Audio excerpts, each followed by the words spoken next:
Good morning. It is a great day here at Grand Central Station. We just had the opportunity to welcome happy commuters coming in on the Hudson line, which is now reopened. What this area went through with a 1,000-year storm event over the past 72 hours was extraordinary. And for these lines to be open, the Hudson line, fully open now, Amtrak now fully open, going all the way up to Albany, is nothing short of extraordinary. And I wanted to come here today and talk about how far we've come, what we had to endure, and the resiliency of the system, the people, and our opportunity to make sure we continue to deliver world-class service to our commuters. I want to thank Jan Lieber, the CEO and chairman of the MTA, who's been on guard every minute since the rain started falling to make sure that we could get service back to normal as soon as humanly possible.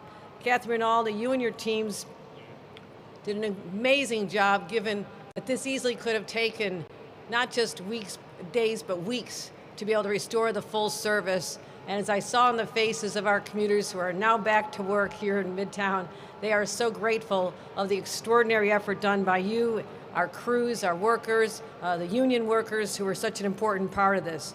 But let's talk about what we went through. We had flooding, we had boulders on the tracks, we had debris, trees down. There was complete blockage and stoppage of our tracks. And Jano can describe more in detail what the effect was. But this was an area that is vulnerable to these storms because of its proximity to the river and its position down a ravine. So what we're going to continue doing is monitoring, making sure that people are aware of circumstances, because the last thing we ever want to have is a situation where people are stranded on a track. What happened last Sunday? 300 individuals were on a train that had to be stopped because of the damage and the destruction that was wreaked upon the tracks. We had to work so hard to get those people to safety. They all received an opportunity to get transportation back to their destination. It was hard for these individuals. It had to be a frightening circumstance, but they all endured, and we were there to help them. And I want to thank all the emergency crews, state, local, and county, who were there to help rescue these individuals as well. We are also making sure that going forward, our citizens are aware that they will monitor their cell phone alerts. They'll pay attention to the weather alerts, because I cannot stand here and say this will be the last time that we have a weather event like we just went through. As I walk the streets of the lower Hudson Valley, the streets of Orange County, all the way up to Ontario County, the devastation we saw because of unprecedented rain, 9 inches in a matter of hours, was extraordinary. Thank God the storm moved on, and now I spoke to the governor of Vermont yesterday to offer our assistance, because unfortunately we are very skilled in having to deal with storms of this magnitude.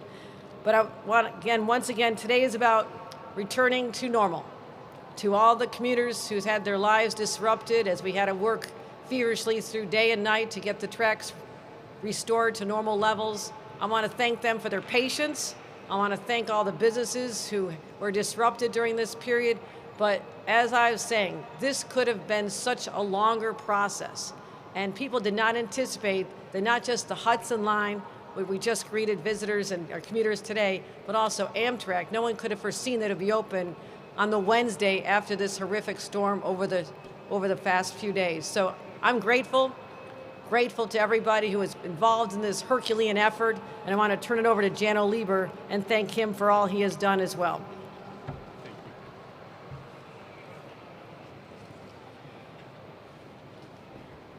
Governor, thank you for your leadership, especially in these incredible, challenging moments. You and I have weathered some big storms together, and that ain't just a metaphor. It was almost 2 years ago when, barely a week into your governorship, Hurricane Ida rocked the region and had a huge impact on Metro North, especially. And now here we are in the aftermath of what you rightly described as yet another 1,000-year weather event. This is happening a lot, and unfortunately, we're having to get pretty good at it. This time, again, the MTA teams stepped up and put the railroad back on track. I have to thank hundreds and hundreds of Metro North workers, the MTA construction development team, outside contractors. People worked all through the night and all through the day, some people working 24 hours consecutively to put the railroad back together again. On the screen, you're seeing some of the conditions that they faced.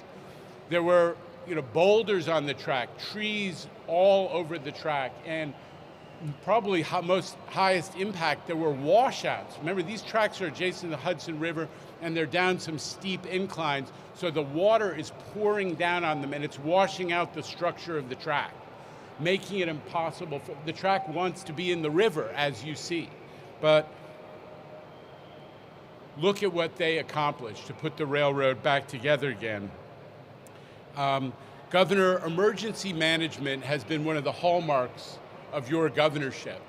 Some of it is dictated by circumstance. We've faced these rain events, extreme heat events, massive snowstorms upstate and throughout New York State.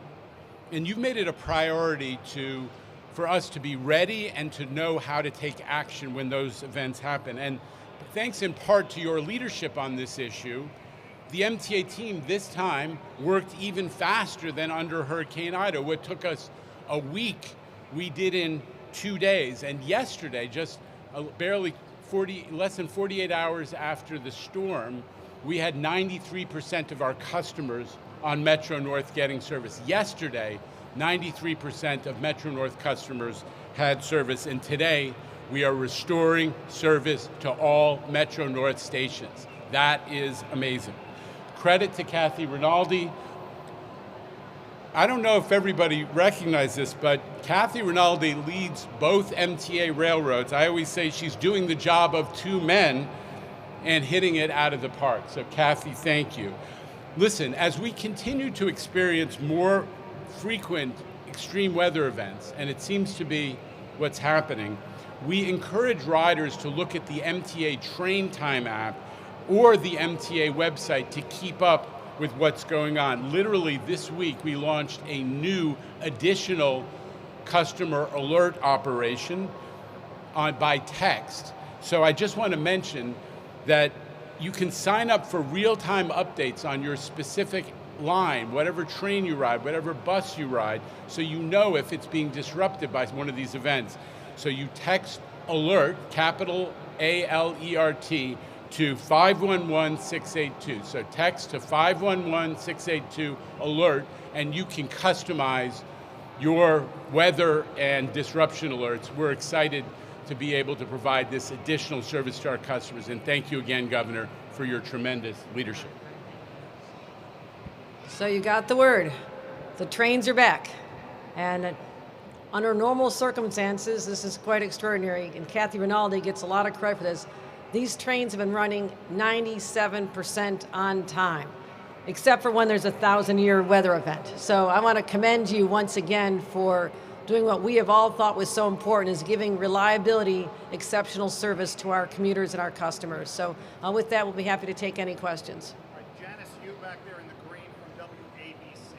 Hi there, Governor. Hi, Janice. So we had a chance to kind of look at all of the damage that happened on the Hudson line, and it looks like, again, it's inevitable that something like this is going to happen again just because of where the rail is situated. Anything in progress for long-term fixes? Again, I know it's hard because the river's right there, the water's coming through, but looking years ahead, is there anything that can be done to ensure that this doesn't happen again and again every time we have a weather event? Right, and that's a good question because the vulnerability is so exposed.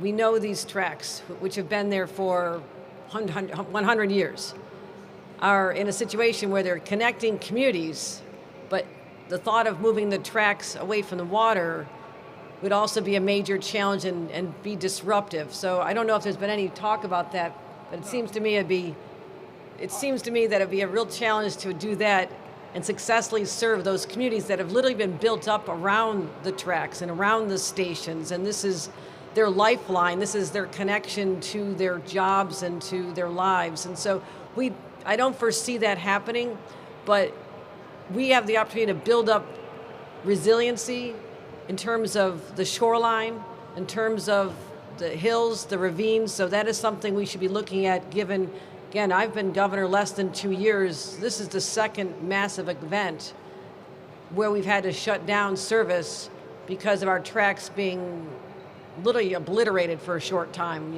with Mother Nature throwing everything she's got at it. So an interesting thought, but I don't foresee anything like that could happen in real time. Sure. Well, one of the things that we do always after these type of events is we look at water management, where the water's coming from and what is causing it to come at such a furious rate into areas where it creates risk to the basic infrastructure. After Hurricane Ida, with the governor's leadership, we went around to every subway station that had flooding and looked systematically, where's the water coming from? Why is it getting into the station? Working mostly with the city. We do the same thing with the local authorities who are up on the hill of the Hudson line after these water events to see if we can capture water and divert water more effectively. But, Mother Nature has her own plans, and frequently it will find ways to get water down to the river, even with great water management systems. Hi. Good morning. Is there any estimate number, a cost for what was the damage that happened specifically on Metro North? The cleanup costs? The cleanup cost, just the damage cost? Do you have any estimates? It's probably premature at this time. I don't have a number yet. We're calculating that. But also, I will say statewide, I have no doubt that we're going to hit the threshold of over $35 million of damage from the storm for us to be able to apply for that disaster declaration and reimbursement from the federal government. And our costs associated with this cleanup will be part of that calculation. So that sometimes takes weeks to do.